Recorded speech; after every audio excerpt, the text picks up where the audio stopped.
জামাতের আমির যে কথা বলেছে সেটা একটা হাস্যকর, এটা বিভ্রান্তিমূলক। এটা স্বাধীনতার সময় যে তারা বিরোধী অবস্থানে ছিল, স্বাধীনতার যুদ্ধের প্রকৃত ইতিহাস তাদের জানার কথা না।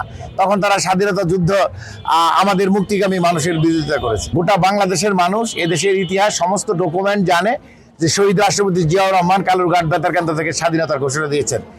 এতদিন ফ্যাসিস্ট সরকার সেটাকে চাপা দেওয়ার জন্য সেটা ৭ই মার্চে শেখ মুজিবুরের কথা বলতো।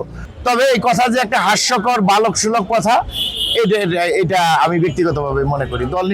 ঢাকা শহরের সমগ্র ঢাকা মহানগরীতেই আমি যেহেতু আমি নিজেও ঢাকা মহানগরীর রাজনীতির সাথে দীর্ঘদিন জড়িত। আমি ঢাকা মহানগর উত্তর মহানগরীর যুগ্ম আহ্বায়ক ছিলাম, অবিভক্ত ঢাকার উত্তরের সভাপতি ছিলাম।